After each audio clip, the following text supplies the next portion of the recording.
ꯃꯌꯥꯝꯕꯨ ꯊꯣꯏꯕꯤ ꯀꯩꯁꯥꯝꯅ ꯇꯔꯥꯝꯅ ꯑꯣꯛꯆꯕꯒ ꯂꯣꯏꯅꯅ ꯏꯀꯣꯛ ꯅꯣꯅ ꯈꯨꯔꯨꯝꯖꯔꯤ꯫ ꯉꯁꯤꯁꯨ ꯃꯍꯧꯁꯥꯒꯨꯝ ꯃꯌꯥꯝꯒꯤꯗꯃꯛꯇ ꯌꯥꯝꯅ ꯅꯨꯡꯉꯥꯏꯔꯕ ꯋꯥꯔꯤ ꯃꯆꯥ ꯑꯃ ꯄꯨꯗꯨꯅ ꯂꯥꯛꯆꯔꯤ꯫ ꯋꯥꯔꯤ ꯑꯁꯤꯕꯨ ꯊꯥꯕꯤꯔꯛꯄꯅ ꯄꯦꯄꯦ ꯊꯣꯛꯆꯣꯝ꯫ ꯍꯧꯖꯤꯛ ꯃꯌꯥꯝꯒꯤ ꯃꯐꯝꯗ ꯋꯥꯔꯤ ꯑꯁꯤ ꯈꯨꯗꯣꯜ ꯇꯝꯖꯔꯤ꯫ ꯃꯌꯥꯝ ꯄꯨꯟꯅ ꯇꯥꯃꯤꯟꯅꯔꯁꯤ꯫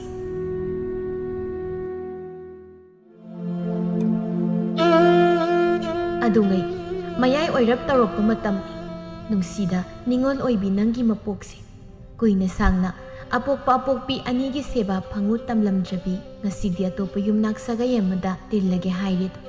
ꯄꯣꯠꯂꯣꯏ ꯁꯦꯠꯄꯤ ꯂꯥꯛꯇꯨꯅ ꯀꯦꯕ ꯍꯧꯈ꯭ꯔꯦ ꯂꯩꯁꯅꯥ꯫ ꯑꯗꯨꯕꯨ ꯑꯗꯨꯝꯅ ꯂꯩꯔꯤꯉꯩ ꯃꯄꯥꯟꯗ ꯃꯃꯥ ꯂꯩꯃꯅ ꯈꯣꯟꯖꯦꯜ ꯍꯧꯅ ꯉꯥꯡꯂꯤꯕꯗꯨ ꯇꯥꯔꯛꯏ꯫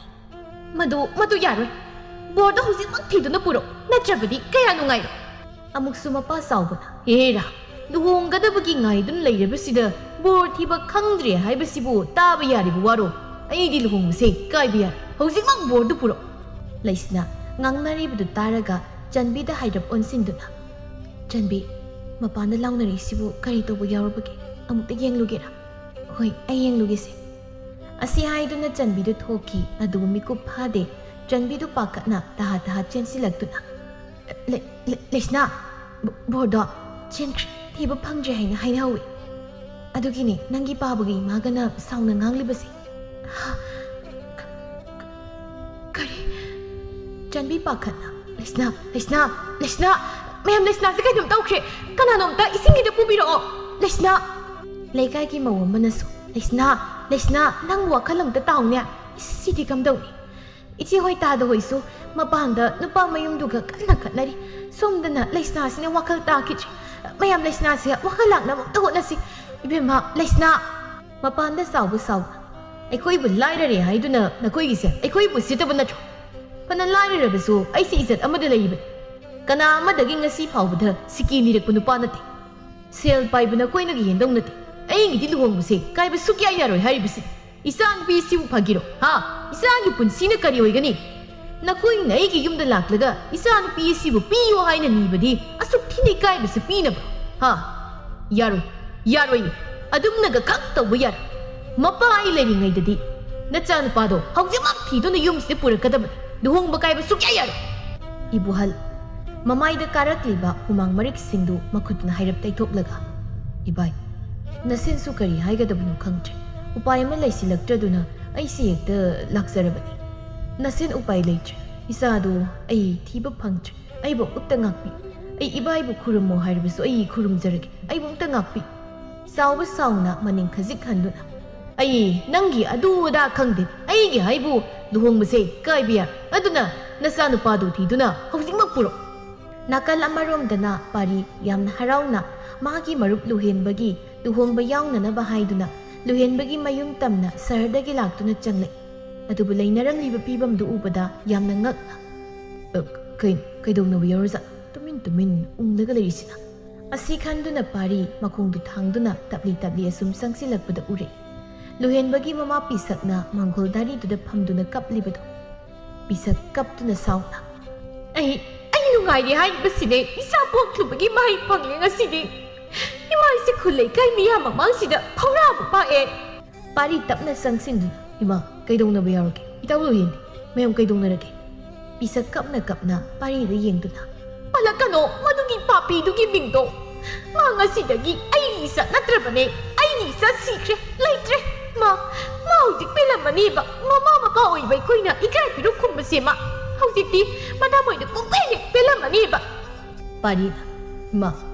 ꯀꯩꯗꯧꯅꯕ ꯌꯥꯎꯔꯒꯦ? ꯋꯥꯗꯣ ꯃꯌꯦꯛ ꯁꯦꯡꯅ ꯑꯝꯇ ꯍꯥꯏꯌꯨ꯫ ꯅꯇꯥꯎꯗꯣ ꯆꯦꯟꯈ꯭ꯔꯦ, ꯂꯣꯠꯈ꯭ꯔꯦ, ꯊꯤꯕ ꯌꯥꯕ ꯊꯤꯔꯦ, ꯐꯪꯗ꯭ꯔꯦ, ꯂꯨꯍꯣꯡꯕꯁꯤ ꯀꯥꯏꯔꯦꯗꯅ ꯃꯌꯥꯝ ꯃꯥꯡꯁꯤꯗ, ꯃꯥꯅ ꯍꯦꯛ ꯄꯥꯝꯖꯕꯗꯨ ꯊꯣꯛꯂꯦꯗꯅ, ꯏꯆꯥ ꯄꯣꯛꯄꯒꯤ ꯅꯨꯡꯉꯥꯏꯕꯗꯣ ꯑꯩ ꯐꯪꯂꯦ, ꯁꯤꯗꯒꯤ ꯍꯦꯟꯅ ꯅꯨꯡꯉꯥꯏꯕ ꯑꯅꯤ ꯁꯨꯅ ꯀꯗꯥꯏꯗꯒꯤ ꯐꯪꯅꯤ? ꯐꯪꯉꯣꯏꯑꯕ꯫ ꯄꯤꯁꯛꯅ ꯑꯗꯨꯝꯅ ꯀꯞꯄꯗꯨ ꯎꯔꯒ ꯂꯩꯀꯥꯏꯒꯤ ꯃꯧ ꯑꯃꯅ, ꯏꯆꯦ ꯑꯗꯨꯝꯅ ꯀꯞꯇꯅ ꯁꯨꯝ ꯂꯩꯒꯗꯕꯒꯤ ꯃꯍꯨꯠ ꯀꯔꯤ ꯀꯝꯗꯧꯁꯤꯒꯦ ꯍꯥꯏꯕꯗꯣ ꯑꯃꯨꯛꯇ ꯈꯟꯅꯁꯤ꯫ ꯇꯥꯏꯕꯨ ꯍꯜꯍꯣꯏꯅ ꯁꯣꯝꯗ ꯅꯨꯄꯤ ꯃꯌꯨꯝꯗ ꯆꯠꯈꯤꯕꯗ ꯍꯧꯖꯤꯛ ꯐꯥꯎꯕ ꯍꯜꯂꯛꯇ꯭ꯔꯤ, ꯀꯩꯗꯧꯅꯕ ꯌꯥꯎꯔꯕꯖꯥꯠꯅꯣ? ꯑꯩꯈꯣꯏ ꯈꯔ ꯑꯝꯇ ꯆꯠꯅꯕ ꯇꯧꯁꯤ, ꯑꯁꯨꯝꯅ ꯂꯩꯊꯣꯛꯄ ꯌꯥꯕ ꯃꯇꯝ ꯅꯠꯇꯦ꯫ Iche kapudongda tokpiyu asawbadusu angta phathabi. Pari pisaki wahai singdu taraga. Othokpani dei taw nangso. Nasana luhongbadu yaningdrabasu matam leiringai fazana ima pabda hairaga tokpa yai. Adudi nate. Hekta luhongbana misida lotkibasidi kitangdi faza phate. Ahalsingsida phawrangadabase nangsu kharadi khangba yabani. Pisak mandogi wadu taraga. Karino hojik tawgadabasibo. Kari upainoba aina hojik thigadawribasi. Aina isa nupa sadana borgadu saraga phaijom pumyato sechinja sileraga luhongbado aiga hongba yadawribraiba hayune amta. Marudi bordune ataygi natene. Ataydi wateba thiba yaba thire kanani sepu yan phau phaktuna yengdaba leiramaroiba. Phangdre haiba. Hoi chanu pado thiba phangdre. Asumna leiringai jerakta boinaudu taha kanna sensilaktuna sorgadu sauna holaga. Ine Mamado nupi mayumgi mi mayamduna bor puthokdaba yaroi haidina mayam sangduna puhongdore yaroi ine pibamdo yam luhori ta luhendo amta phangdaba thisi natradi mamado nupi mayumdugi mabungupa sagaigi mi mayamduna singju totpadagi na satina totkhran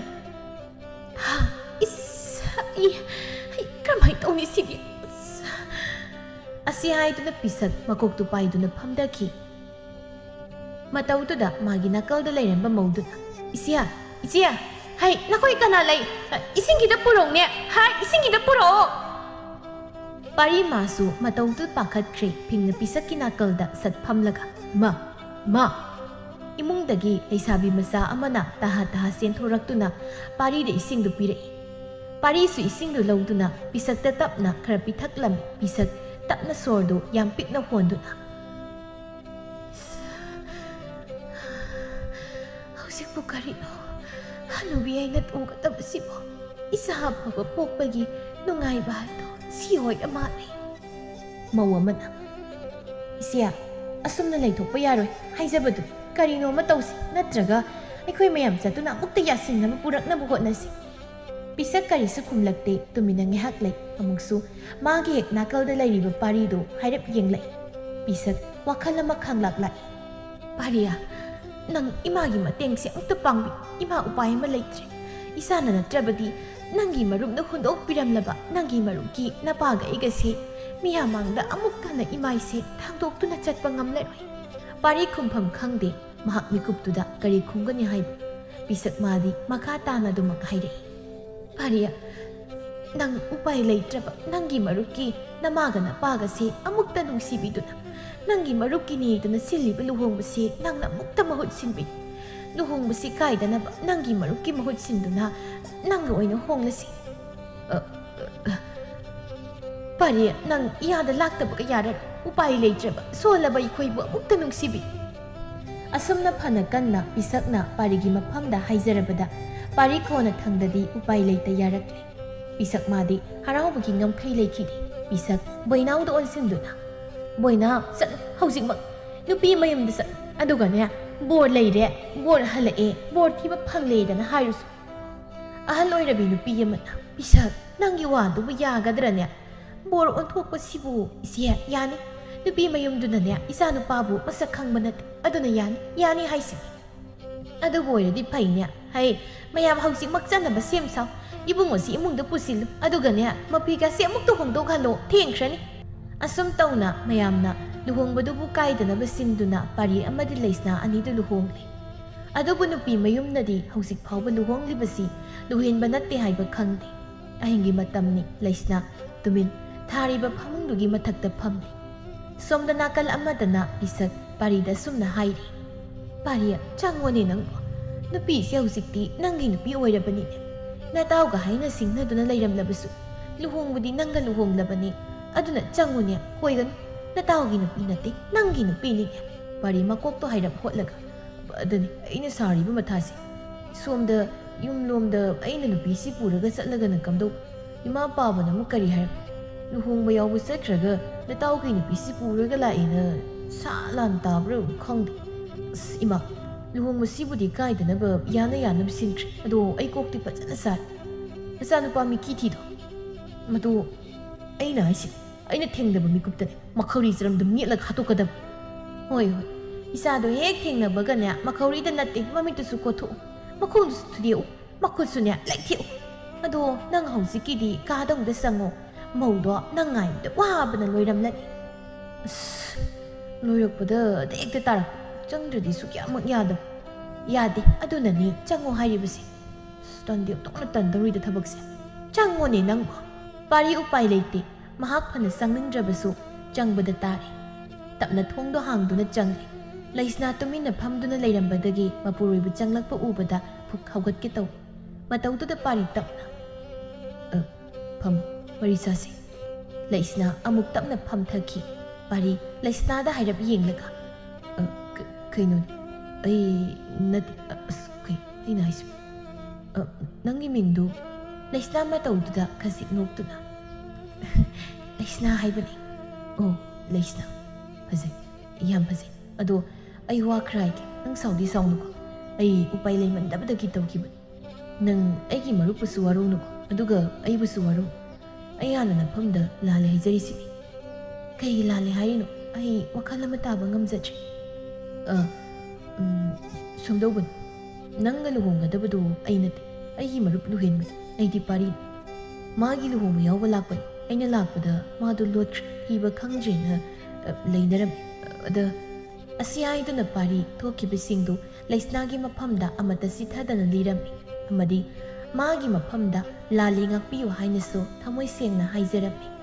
laisnadi waridu taraga punga hengakri adugi sumathakta parege aduk thamoi sengba isam samjaba matawdu uraga sarubasu ngamlamde laisna tapna haukrabdi haukri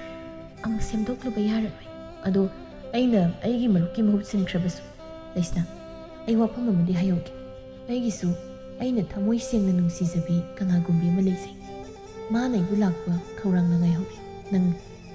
nang aigi marise mapal thongda matai manau amagumna uhallabasu manungdadi supnadagi isam sam marukumna leisai ai manatana kanabasu nungsiba ngamloi laisna wakhalda karino aigi punsi asida thoklabasibo phana aiga haina singnaba mahakto natte hairabasu hausikti mahakse aigi uroibani ikut asina lengzabo kundo pareto mahaki ngaksam asida hokraba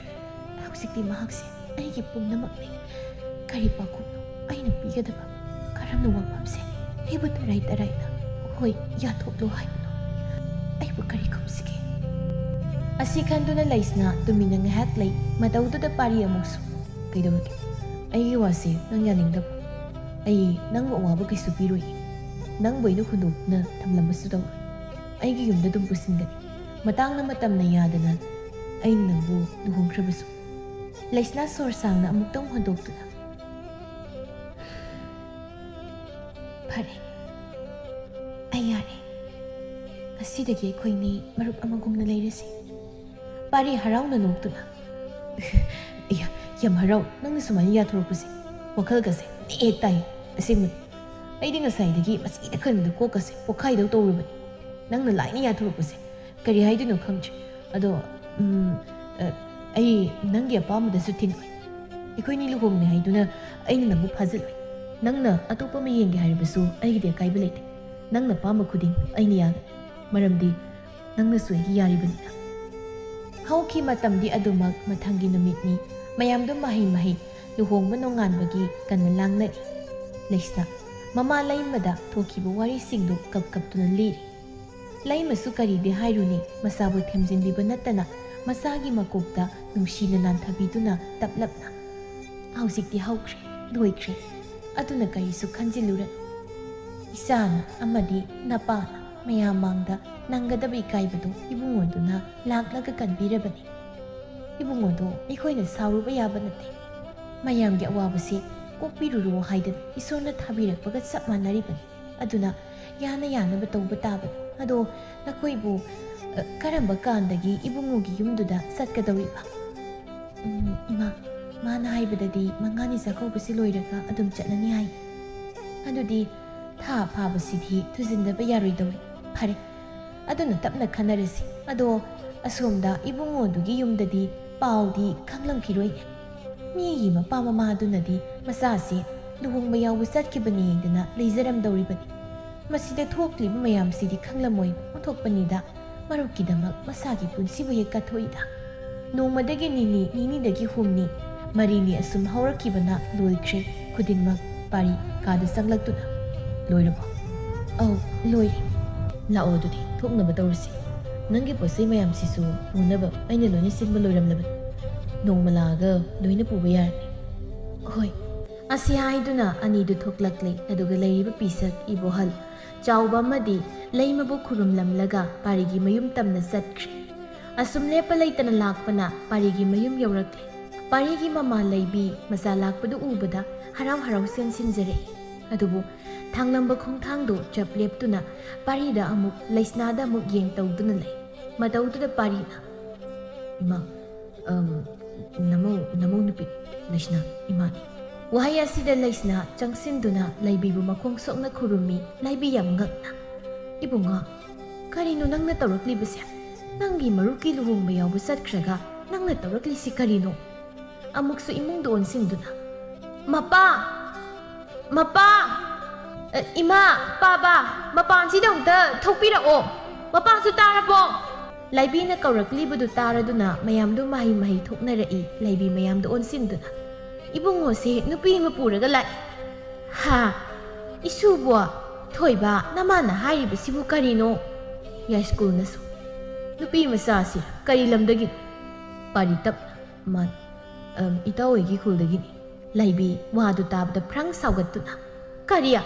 ꯑꯗꯨꯗꯤ ꯈꯨꯅꯨꯡ ꯁꯨꯕꯤꯌꯥ ꯏꯁ ꯏꯃꯥꯏ ꯄꯦꯝꯃ ꯑꯩ ꯂꯣꯏꯔꯦꯗꯅ ꯑꯩꯅꯗꯤ ꯁꯣꯝꯗ ꯏꯆꯥ ꯃꯦꯂꯩꯒ ꯅꯪꯒ ꯂꯨꯍꯣꯡꯅꯕ ꯍꯥꯏꯗꯨꯅ ꯋꯥ ꯂꯣꯏꯁꯤꯟꯅꯒꯦ ꯈꯜꯂꯤ ꯑꯗꯨꯒ ꯅꯪꯅ ꯈꯨꯅꯨꯡ ꯁꯨꯕꯤꯁꯦ ꯄꯨꯁꯤꯜꯂꯒ ꯂꯥꯛꯂꯤꯁꯤꯕꯨ ꯀꯔꯝꯍꯥꯏꯅꯅꯣ ꯍꯥꯏꯕ ꯏꯆꯥ ꯃꯦꯂꯩꯗ ꯑꯩꯕꯨ ꯀꯔꯤ ꯍꯥꯏꯌꯣ ꯍꯥꯏꯕꯅꯣ ꯃꯦꯂꯩꯅ ꯄꯥꯎꯁꯤ ꯇꯥꯔꯒ ꯀꯔꯤꯅꯣꯕꯨ ꯑꯣꯏꯗꯣꯏꯗꯣ ꯅꯪꯕꯨ ꯃꯦꯂꯩ ꯌꯥꯝ ꯅꯨꯡꯁꯤ ꯏꯃꯥ ꯑꯩ ꯍꯜꯂꯛꯄꯒꯗꯤ ꯂꯨꯍꯣꯡꯕꯒꯤ ꯋꯥ ꯂꯣꯏꯁꯤꯟꯅꯔꯁꯤ ꯍꯥꯏꯌꯨ ꯍꯥꯏꯔꯝꯃꯗꯥꯏꯅꯦ ꯍꯥ ꯑꯗꯨꯒ ꯀꯔꯤꯅꯣꯏꯃꯤ ꯅꯪꯅ ꯇꯧꯔꯛꯏꯁꯤꯕꯣ ꯄꯥꯔꯤ ꯇꯞꯅ ꯏꯃꯥ ꯑꯩ ꯋꯥꯗꯣ ꯃꯅꯨꯡꯗ ꯐꯖꯅ ꯍꯥꯏꯔꯒꯦ ꯏꯃꯨꯡꯗ ꯍꯥꯟꯅ ꯑꯃꯨꯛꯇ ꯆꯪꯁꯤ ꯑꯩ ꯂꯝꯁꯥꯡ ꯂꯥꯛꯄꯒꯤ ꯏꯆꯥꯁꯦ ꯋꯥꯕꯗ ꯂꯣꯏꯔꯦ ꯌꯥꯔꯣꯏ ꯏꯃꯨꯡꯗꯒ ꯆꯪꯈꯤꯕꯒ ꯌꯥꯔꯣꯏ ꯅꯨꯄꯤꯁꯤ ꯄ꯭ꯔꯞ ꯈꯟ ꯊꯤꯟꯗꯣꯛꯎꯁꯣ ꯂꯩꯁꯅꯥ ꯂꯩꯕꯤꯒꯤ ꯃꯇꯧꯗ ꯄꯥꯔꯤ ꯑꯩ ꯍꯟꯈ꯭ꯔꯒꯦ ꯏꯃꯥꯁꯦ ꯅꯪꯅ ꯈꯔ ꯊꯦꯝꯖꯤꯟꯕꯤꯌꯨ ꯑꯩꯅ ꯃꯔꯝ ꯑꯣꯏꯔꯒ ꯅꯪꯒꯤ ꯏꯃꯨꯡꯗ ꯑꯋꯥꯕ ꯄꯤꯕ ꯑꯩ ꯄꯥꯝꯗꯦ ꯆꯠꯄꯤꯈꯣ ꯅꯁꯥꯅ ꯈꯪꯅ ꯆꯠꯂꯒꯦ ꯍꯥꯏꯔꯤꯕꯗꯣ ꯌꯥꯝ ꯐꯔꯕꯅꯤ ꯅꯁꯥꯅ ꯏꯀꯥꯏꯖꯔꯤꯗꯣ ꯏꯃꯥ ꯅꯪ ꯑꯝꯇ ꯇꯨꯃꯤꯟ ꯂꯩꯌꯨ ꯑꯗꯨꯒ ꯂꯩꯁꯅꯥ ꯅꯪꯁꯨ ꯉꯥꯏꯈꯣ ꯆꯠꯈꯤꯕ ꯌꯥꯔꯣꯏ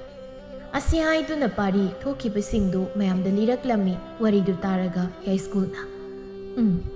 ꯏꯁꯨꯅ ꯃꯤꯒꯤ ꯃꯇꯦꯡ ꯑꯃ ꯆꯥꯎꯅ ꯄꯥꯡꯂꯨꯔꯤꯕꯗꯨ ꯄꯨꯄꯨ ꯏꯁꯨꯕꯨ ꯊꯥꯒꯠꯂꯤ ꯐꯔꯦ ꯍꯧꯖꯤꯛꯇꯤ ꯄꯨꯝꯅꯃꯛ ꯍꯧꯈ꯭ꯔꯦ ꯅꯪꯒꯤ ꯂꯥꯏꯕꯛꯇ ꯑꯗꯨꯝꯅ ꯊꯣꯛꯎ ꯇꯝꯂꯝꯕꯅꯅꯤ ꯏꯁꯨꯅ ꯑꯗꯨꯝꯅ ꯇꯧꯔꯝꯕꯅ ꯅꯪꯒꯤ ꯃꯔꯨꯞꯀꯤ ꯏꯃꯥ ꯄꯥꯕꯗꯨꯅ ꯅꯪꯒꯗꯕ ꯏꯀꯥꯏꯕꯗꯨ ꯅꯪꯗ꯭ꯔꯕꯅꯤ ꯑꯗꯨꯒꯤ ꯃꯊꯛꯇ ꯅꯨꯄꯤ ꯍꯥꯏꯕꯁꯤ ꯌꯥꯝ ꯂꯨꯕꯅꯤ ꯀꯩꯁꯨ ꯅꯠꯇꯕꯗ ꯃꯤꯅ ꯍꯦꯛꯇ ꯀꯔꯤꯅꯣꯃ ꯍꯥꯏꯅꯈꯤꯒꯗꯧꯔꯤꯕꯅꯤ ꯃꯗꯨ ꯃꯌꯥꯝꯗꯨꯅ ꯃꯁꯥ ꯃꯇꯣꯝꯇ ꯁꯤꯖꯕ ꯐꯥꯎꯕ ꯌꯥꯎꯔꯤꯕꯅꯤ ꯏꯁꯨꯅ ꯃꯤꯑꯣꯏ ꯑꯃꯈꯛꯇꯒꯤ ꯄꯨꯟꯁꯤ ꯀꯟꯕ ꯅꯠꯇꯦ ꯃꯌꯥꯝꯗꯨꯒꯤꯅꯤ ꯃꯔꯨꯑꯣꯏꯅ ꯏꯁꯨ ꯅꯨꯄꯤ ꯑꯁꯤꯒꯤ ꯈ꯭ꯋꯥꯏꯗꯒꯤ ꯁꯣꯛꯄꯗꯤ ꯏꯁꯨ ꯅꯨꯄꯤ ꯑꯁꯤꯗ ꯑꯣꯏꯔꯛꯀꯗꯧꯔꯤꯕꯅꯤ ꯋꯥꯐꯝꯁꯤꯗ ꯉꯁꯥꯏꯗꯒꯤ ꯇꯨꯃꯤꯟꯅ ꯂꯩꯔꯝꯕ ꯄꯥꯔꯤꯒꯤ ꯃꯄꯥ ꯏꯃꯣꯅ ꯆꯨꯝ ꯅꯄꯨꯒꯤ ꯋꯥꯁꯤ ꯊꯣꯏꯕ ꯏꯃꯧꯗꯨ ꯏꯃꯨꯡꯗ ꯄꯨꯁꯤꯟꯕꯤꯌꯨ ꯉꯥꯏꯍꯥꯛ ꯄꯣꯊꯥꯖꯔꯨꯔꯣ ꯀꯩꯅꯣ ꯅꯨꯄꯥ ꯌꯥꯔꯣꯏ ꯐꯅ ꯑꯣꯏꯗꯨꯅꯁꯨ ꯑꯩꯅ ꯌꯥꯔꯣꯏ ꯍꯥꯏꯔꯤꯕꯁꯤꯅꯤ ꯅꯨꯄꯤ ꯅꯪ ꯃꯈꯥ ꯌꯥꯝ ꯇꯥ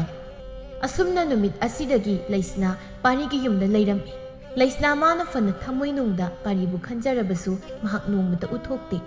ꯁꯨꯝꯅ ꯏꯆꯝ ꯆꯝꯅ ꯃꯔꯨꯞ ꯑꯃꯒꯨꯝ ꯂꯣꯏꯅꯩ ꯄꯥꯔꯤ ꯃꯥꯁꯨ ꯂꯩꯁꯅꯥꯗ ꯑꯍꯦꯟꯕ ꯋꯥꯈꯜ ꯈꯜꯂꯨꯗꯦ ꯉꯁꯤꯁꯨ ꯃꯍꯥꯛꯇꯤ ꯃꯥꯒꯤ ꯊꯋꯥꯏ ꯑꯣꯏꯕꯤ ꯃꯦꯂꯩꯒꯤ ꯋꯥꯈꯜꯗ ꯂꯩꯔꯤ ꯅꯣꯡꯃ ꯅꯨꯃꯤꯠ ꯑꯃꯅꯤ ꯌꯥꯝꯅ ꯏꯊꯥ ꯊꯥꯖꯗ ꯃꯦꯂꯩꯗꯨ ꯄꯥꯔꯤꯒꯤ ꯌꯨꯝꯗ ꯂꯥꯛꯂꯝꯃꯤ ꯄꯥꯔꯤ ꯏꯃꯥ ꯑꯁꯤ ꯍꯥꯏꯗꯨꯅ ꯑꯁꯨꯝ ꯆꯪꯂꯛꯄꯗ ꯂꯩꯁꯅꯥꯒ ꯄꯥꯔꯤꯒ ꯐꯝꯗꯨꯅ ꯅꯣꯛꯇꯨꯅ ꯋꯥꯔꯤ ꯁꯥꯔꯤꯕꯗꯨ ꯎꯔꯝꯃꯤ ꯃꯗꯨ ꯎꯕꯗ ꯃꯦꯂꯩ ꯆꯞ ꯂꯦꯞꯇꯨꯅ ꯄꯥꯔꯤ ꯇꯥꯔꯛꯂꯤꯕ ꯈꯣꯟꯖꯦꯜꯗꯨꯒꯤ ꯃꯥꯏꯀꯩꯗ ꯃꯃꯥꯏꯗꯨ ꯁꯠ ꯂꯩꯊꯣꯛꯇꯨꯅ ꯌꯦꯡꯂꯛꯄꯗ ꯎꯔꯛꯏ ꯃꯦꯂꯩꯅ ꯆꯞ ꯌꯨꯡꯅ ꯂꯦꯞꯇꯨꯅ ꯂꯩꯔꯤꯕꯗꯨ ꯃꯗꯨ ꯎꯕꯗ ꯄꯥꯔꯤ ꯐꯝꯂꯝꯕꯗꯒꯤ ꯐꯨꯛ ꯍꯧꯒꯠꯂꯛꯇꯨꯅ ꯃꯦꯂꯩꯒꯤ ꯃꯅꯥꯛꯇ ꯇꯍꯥꯅ ꯆꯦꯟꯁꯤꯟꯈꯤ ꯃꯦꯂꯩ ꯃꯇꯧꯗꯨꯗ ꯃꯃꯥꯏꯗꯨ ꯁꯠ ꯂꯩꯗꯨꯅ ꯆꯠꯀꯦ ꯍꯣꯠꯅꯩ ꯑꯗꯨꯕꯨ ꯄꯥꯔꯤꯅ ꯃꯈꯨꯠꯇꯨ ꯇꯥꯞ ꯐꯥꯈ꯭ꯔꯦ ꯄꯥꯔꯤ ꯏꯇꯞ ꯇꯞꯅ ꯀꯥꯏꯗꯅꯣ ꯃꯦꯂꯩ ꯈꯣꯟꯖꯦꯜꯗꯨ ꯇꯅꯤꯛ ꯑꯩ ꯆꯠꯀꯦ ꯈꯨꯠꯁꯤ ꯊꯥꯗꯣꯛ ꯀꯩꯒꯤ ꯂꯥꯛꯄꯒ ꯆꯠꯀꯦ ꯍꯥꯏꯗꯤ ꯉꯥꯏꯈꯣꯁꯦ ꯑꯝꯇ ꯐꯝꯈꯣ ꯂꯩꯁꯅꯥ ꯐꯅ ꯄꯥꯔꯤꯗ ꯃꯔꯨꯞ ꯑꯃꯒꯨꯝ ꯂꯣꯏꯅꯖꯔꯕꯁꯨ ꯇꯁꯦꯡꯕꯗꯤ ꯄꯥꯔꯤ ꯑꯁꯤ ꯃꯍꯥꯛꯀꯤꯗꯤ ꯃꯄꯨꯔꯣꯏꯕꯅꯤ Mahak magi mapuroibamakna magi mitmangda lamlanbi kana amagi khudang paikibadu ma yengba ngamde. Khanghaude mitlu animak zauraba pirang marik khara masa khangda takiba. Aduba Laisna amuksu mabidu sasat taithoksai melei kapli miyamgi wase asumbu oiramne. Miyamna parido nupi ama purakle hainabado chumname. Ainadi nangbu aduki matik thasarubani. Mayamna haibadi thasada kasisu aigi parido oigi poininguri. Adubu madu pumnam angaubi aigi wakamna sagatchab oiramne. Thadu ai migi makad yetpa pamne. Milei amta ngai kusi nasadum ta phathau aigi wase umta taku. Ai ngasisu kanamtagi oichi nang khaktagi neisi nangi pariduni ahongbu leitri. Handakti melei mamaidu sat lei thoraktuna sauna paribu khangin illaga nangse aigi paridu oiribrane. Hai mitmangda isau sauna thoktuna leirabasida karigi oidaba muk nganglibe. Aise nangna kari oina khange angyada yabadune aina khanbra. Nupi thira yumsida nupi ma puraga laklaba nangna. Nupi sigi mamang magtada nangsi aigi oiri haiba ngamliba na chindubu karina. Nang aigi pari sukna nate. Nangdi aibu nungsibu oiramcha. Aitana nangbu nungsisaba kanjaba oiramne. Aitana nangi natungda ikai khangtabi amaku kuinay natungda chatba oiramne. Milei kaino nang naharidu aigi wase nang hanang tudi tako. Adugi matung nang naibu hainingba hai chainingba sai. Adubu ai masimadi haike. Aise ngasisu nangi parido aduni. Ay kanagis oide nang kagtagini. Laisna anidugi mataudu yengduna asum leiba ngamsilaktre aduna taplapna. Ay janam semlaki phasana waridu sanaro. Ado somgi mingdo melei haibaniko. Melei haina adum kaujarage. Melei nangna parida khalibado yamna lali. Aikoinigi marakta karishu lainadi supnatagi marup amadagi hen. Nang mahabudi aina maram oiraga lana lauki. Phari nakoini wari sanaro. Asi haiduna Laisna paurakliba ihul pumba phajinduna saksang tamna sanglai. Mahak saksang do hek yaubaga phajinduna thamlamba awaba khuding puthuraktuna hek laungna kapthurakli kapna su.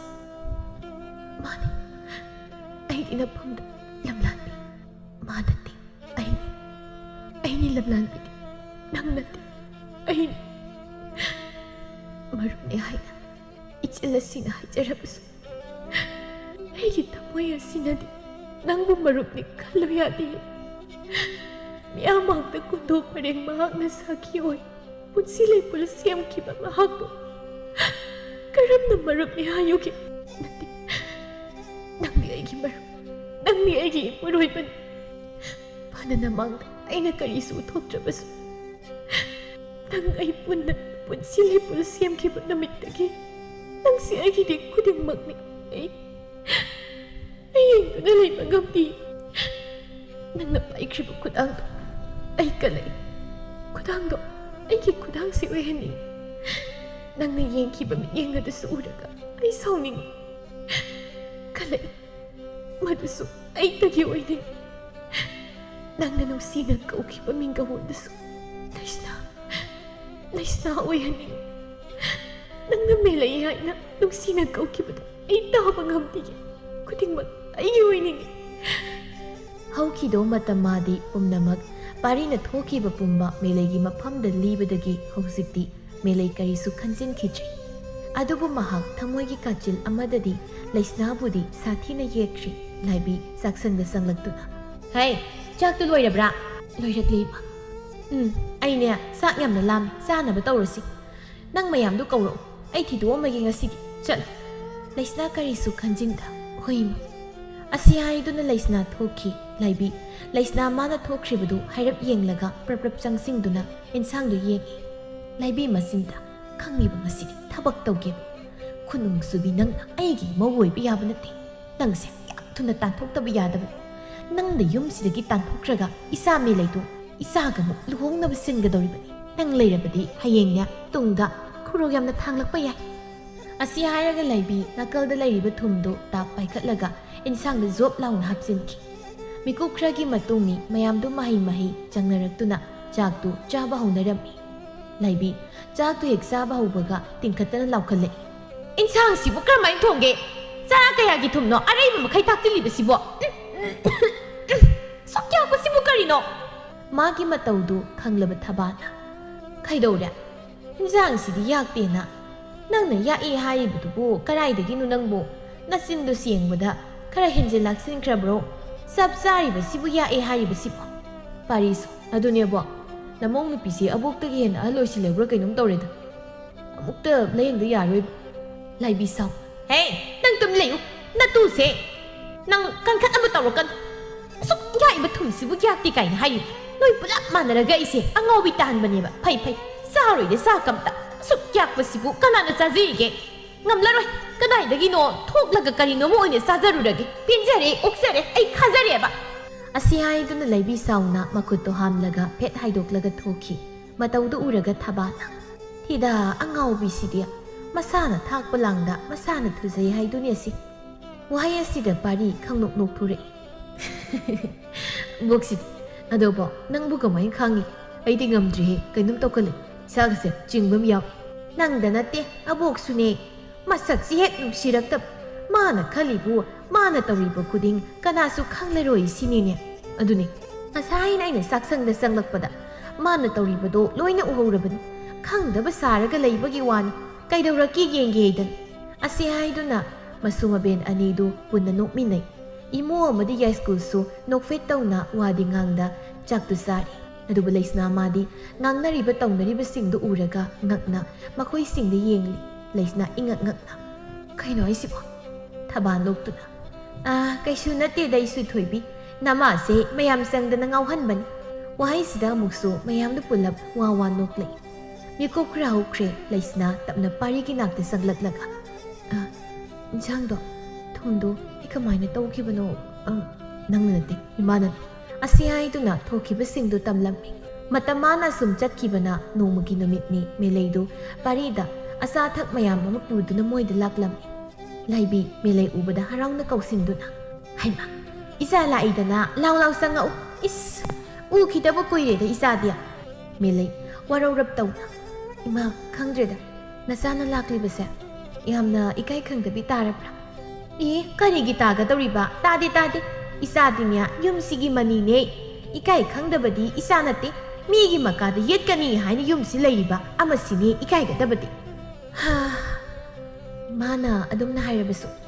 ꯑꯩꯕꯨ ꯈꯟꯕꯤꯒꯗꯧꯕ ꯅꯆꯥꯅꯨꯄꯥꯅ ꯈꯟꯕꯤꯗ꯭ꯔꯒ ꯀꯩꯅꯣ ꯇꯧꯗꯣꯏꯁꯤꯕꯣ ꯀꯨꯏꯔꯦ ꯄꯥꯔꯤꯉꯩꯕꯨ ꯎꯅꯕ ꯂꯥꯛꯈꯤꯗꯕ ꯃꯋꯥ ꯃꯄꯥꯎ ꯑꯃꯠꯇꯁꯨ ꯇꯥꯍꯜꯂꯛꯈꯤꯗ꯭ꯔꯦ ꯑꯩꯇꯅ ꯃꯥꯕꯨ ꯅꯨꯡꯁꯤꯕ ꯑꯣꯏꯔ ꯃꯥꯜꯂꯦ ꯋꯥꯈꯜ ꯋꯥꯔꯛꯄ ꯉꯝꯗ ꯉꯁꯤꯗꯤ ꯃꯤꯒꯤ ꯑꯣꯏꯈ꯭ꯔꯕ ꯃꯥꯕꯨ ꯑꯩꯒꯤ ꯅꯥꯛꯇ ꯂꯥꯛꯄ ꯉꯥꯏꯔꯤ ꯃꯦꯂꯩ ꯀꯔꯤꯒꯤꯅꯣ ꯏꯆꯥꯅ ꯑꯗꯨꯝꯅ ꯅꯄꯨꯛꯅꯤꯡ ꯁꯣꯟꯊꯔꯤꯕ ꯏꯃꯥꯅ ꯋꯥꯁꯛꯂꯤꯕꯁꯤ ꯏꯆꯥꯕꯨ ꯁꯣꯏꯗꯅꯃꯛꯀꯤ ꯌꯨꯝꯁꯤꯒꯤ ꯑꯣꯏꯅ ꯂꯧꯁꯤꯟꯒꯅꯤ ꯑꯣꯏꯍꯟꯒꯅꯤ ꯑꯗꯨꯝꯅ ꯅꯄꯨꯛꯅꯤꯡ ꯁꯣꯟꯊꯕ ꯌꯥꯗꯦꯀꯣ ꯑꯁꯤꯒꯤ ꯍꯧꯔꯛꯐꯝ ꯈꯪꯗꯕꯤ ꯑꯁꯤꯗꯤꯅꯦ ꯏꯃꯥꯅ ꯇꯥꯟꯊꯣꯛꯈ꯭ꯔꯗꯕꯅꯤ ꯀꯨꯏꯔꯣꯏ ꯀꯌꯥꯝ ꯀꯨꯏꯅ ꯂꯩꯕ ꯉꯝꯗꯧꯔꯤꯒꯦ ꯑꯩꯅ ꯇꯧꯔꯛꯄ ꯊꯕꯛꯇ ꯀꯔꯤꯝꯇ ꯋꯥꯔꯨꯅꯨ ꯏꯆꯥꯁꯤꯗꯤ ꯑꯁꯤ ꯍꯥꯏꯗꯨꯅ ꯂꯥꯏꯕꯤ ꯑꯃꯗꯤ ꯃꯦꯂꯩ ꯑꯅꯤꯗꯨ ꯅꯨꯃꯤꯠꯇꯨꯗ ꯋꯥ ꯀꯌا ꯑꯃ ꯈꯟꯅꯔꯝꯃꯤ ꯑꯁꯨꯝꯅ ꯃꯇꯝ ꯃꯥꯗꯤ ꯑꯗꯨꯃꯛ ꯍꯧꯈꯤ ꯅꯨꯃꯤꯠꯁꯤ ꯄꯥꯔꯤꯒꯤ ꯃꯄꯣꯛ ꯅꯨꯃꯤꯠꯅꯤ ꯌꯥꯝꯅ ꯆꯥꯎꯅꯃꯛ ꯁꯤꯟꯗ꯭ꯔꯕꯁꯨ ꯌꯥꯝꯅ ꯂꯨꯅ ꯆꯥꯅ ꯇꯤꯟꯅꯕ ꯄꯥꯔꯤꯒꯤ ꯃꯔꯨꯞ ꯃꯄꯥꯡ ꯑꯗꯒꯤ ꯁꯥꯒꯩ ꯅꯥꯇꯩꯅ ꯆꯤꯡꯕ ꯈꯔ ꯀꯧꯗꯨꯅ ꯆꯥꯛꯂꯦꯟ ꯑꯃ ꯁꯤꯜꯂꯤ ꯄꯥꯔꯤ ꯂꯩꯁꯅꯥꯒꯤ ꯃꯅꯥꯛꯇ ꯆꯪꯂꯛꯇꯨꯅ ꯂꯩꯁꯅꯥ ꯅꯪꯕꯨ ꯍꯣꯔꯦꯟꯁꯤ ꯀꯔꯤ ꯁꯦꯠꯇꯣꯏꯅꯣ ꯉꯁꯤꯗꯤ ꯌꯨꯝꯁꯦ ꯃꯤ ꯇꯤꯟꯗꯧꯔꯤꯕꯅꯤꯅ ꯈꯔꯗꯤ ꯀꯦꯅ ꯂꯩꯍꯟꯅꯤꯡꯉꯤ ꯈꯪꯗꯤꯌꯦ ꯑꯩꯗꯤ ꯀꯦꯕꯁꯨ ꯍꯩꯇꯦ ꯑꯗꯨꯒꯤꯁꯨ ꯃꯊꯛꯇ ꯅꯣꯏ ꯁꯍꯔꯁꯤꯒꯤ ꯑꯇꯥꯡꯕ ꯃꯈꯜ ꯃꯈꯜꯒꯤ ꯐꯤꯗꯣ ꯑꯩꯒꯤꯗꯤ ꯂꯩꯇꯦ ꯑꯩꯒꯤꯗꯤ ꯑꯩꯒꯤ ꯈꯨꯡꯒꯪꯗ ꯁꯥꯖꯕ ꯐꯤꯗꯒꯤ ꯍꯦꯟꯅ ꯂꯩꯇꯦ ꯑꯩꯒꯤ ꯍꯥꯏꯕꯨ ꯑꯗꯒꯤ ꯈ꯭ꯋꯥꯏꯗꯒꯤ ꯐꯖꯕ ꯈꯜꯂꯒ ꯏꯟꯒꯗꯕ ꯃꯉꯥꯏꯅꯤ ꯄꯥꯔꯤ ꯉꯥꯏꯍꯥꯛ ꯋꯥꯈꯜ ꯇꯧꯔꯒ ꯐꯔꯤꯁꯦ ꯑꯗꯨ ꯑꯣꯏꯔꯗꯤ ꯑꯩ ꯃꯦꯂꯩꯗ ꯍꯥꯏꯈ꯭ꯔꯒꯦ ꯅꯪꯒꯤ ꯐꯤ ꯐꯅꯦꯛꯁꯨ ꯑꯗꯨꯒ ꯅꯪꯕꯨꯁꯨ ꯐꯖꯅ ꯀꯦꯕꯤꯅꯕ ꯃꯥꯗꯤꯅꯦ ꯀꯦꯕꯁꯨ ꯌꯥꯝ ꯍꯩꯕꯅꯤ ꯂꯩꯁꯅꯥ ꯇꯞꯅ ꯍꯣꯏ ꯍꯥꯏꯕꯒꯨꯝ ꯃꯉꯛꯇꯨ ꯅꯣꯝꯃꯤ ꯃꯇꯝ ꯃꯥꯗꯤ ꯑꯁꯨꯝ ꯆꯠꯈꯤꯕꯅ ꯃꯍꯩ ꯄꯥꯔꯤꯒꯤ ꯃꯔꯨꯞꯁꯤꯡꯁꯨ ꯌꯧꯁꯤꯜꯂꯛꯂꯤ ꯃꯦꯂꯩꯁꯨ ꯂꯩꯁꯅꯥꯕꯨ ꯀꯟꯅ ꯂꯣꯏꯁꯤꯟꯕꯤꯔꯤ ꯃꯦꯂꯩ ꯋꯥꯈꯜꯗ ꯐꯖꯔꯦ ꯐꯖꯕꯗꯤ ꯏꯕꯦꯝꯃ ꯅꯪꯗꯤ ꯂꯣꯏꯔꯤ ꯍꯣꯔꯦꯟꯅꯦ ꯃꯌꯥꯝꯗꯤ ꯅꯪ ꯎꯕꯗ ꯂꯦꯛꯊꯈꯤꯕ꯭ꯔꯥ ꯈꯪꯄꯣꯟꯇꯦ ꯑꯗꯨꯕꯨꯗꯤ ꯃꯦꯂꯩꯒꯤ ꯂꯝꯕꯤꯗ ꯈꯨꯔꯨ ꯑꯣꯏꯅ ꯂꯩꯔꯛꯄꯒꯤꯅꯤ ꯂꯩꯁꯅꯥ ꯃꯥꯗꯤ ꯃꯦꯂꯩꯅ ꯈꯜꯂꯤꯕ ꯇꯧꯔꯤꯕꯗꯣ ꯈꯪꯖꯗ ꯅꯣꯛꯐꯦꯠ ꯇꯧꯅ ꯀꯩꯗꯧꯔꯒꯦ ꯃꯦꯂꯩ ꯌꯥꯝ ꯊꯤꯔꯕꯣ ꯃꯦꯂꯩ ꯅꯣꯛꯁꯤꯟꯅꯗꯨꯅ ꯊꯤꯗꯤꯌꯦ ꯌꯥꯝ ꯐꯖꯩ ꯍꯣꯔꯦꯟꯅꯦ ꯅꯪ ꯎꯕꯗ ꯃꯤ ꯉꯥꯎꯗꯅ ꯆꯠꯄ ꯌꯥꯎꯅꯔꯅꯤ ꯑꯁꯨꯛ ꯐꯖꯕꯁꯤꯕꯨ ꯑꯁ ꯑꯗꯣ ꯐꯤꯁꯦ ꯐꯖꯅ ꯏꯟꯁꯤꯜꯂꯨ ꯑꯗꯨꯒ ꯊꯣꯛꯂꯨ ꯑꯩꯅꯦ ꯊꯣꯛꯑꯝꯃꯒꯦ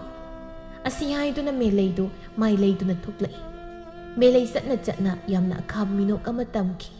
ꯃꯤꯀꯨꯞ ꯈꯔꯒꯤ ꯃꯇꯨꯡ ꯃꯌꯥꯝ ꯁꯨꯅꯕ ꯆꯥꯛ ꯆꯥꯐꯝ ꯑꯗꯣꯝꯗ ꯇꯤꯜꯂꯛꯏ ꯃꯌꯥꯝꯗꯨ ꯃꯥꯒꯤ ꯃꯥꯒꯤ ꯊꯣꯛꯄ ꯑꯃꯗ ꯋꯥꯔꯤ ꯇꯧꯗꯨꯅ ꯂꯩꯅꯔꯝꯕꯗꯒꯤ ꯋꯥ ꯋꯥ ꯂꯥꯎꯅ ꯈꯣꯟꯖꯦꯜ ꯍꯧꯅ ꯅꯣꯛꯅꯔꯛꯏ ꯇꯧꯔꯛꯂꯤꯕ ꯃꯇꯧꯗꯨꯗ ꯄꯥꯔꯤ ꯃꯌꯥꯝꯅ ꯌꯦꯡꯅꯔꯤꯕ ꯃꯥꯏꯀꯩ ꯑꯗꯣꯝꯗ ꯌꯦꯡꯂꯛꯄꯗ ꯉꯥꯏꯍꯥꯛꯇꯤ ꯉꯛꯅ ꯃꯌꯥꯗꯨ ꯂꯥꯎꯅ ꯀꯥꯗꯨꯅ ꯃꯤꯀꯨꯞ ꯈꯔꯗꯤ ꯂꯩ ꯑꯃꯨꯛꯁꯨ ꯄꯥꯔꯤ ꯑꯀꯣꯏꯕꯗꯣ ꯑꯃꯨꯛꯇꯪ ꯀꯣꯏꯅ ꯌꯦꯡꯂꯝꯂꯒ ꯄ꯭ꯔꯞ ꯄ꯭ꯔꯞ ꯂꯩꯁꯅꯥ ꯇꯝꯅ ꯆꯪꯁꯤꯟꯈꯤ ꯄꯥꯔꯤ ꯇꯞꯅ ꯂꯩꯁꯅꯥ ꯈꯛ ꯇꯥꯅꯕ ꯃꯑꯣꯡꯗ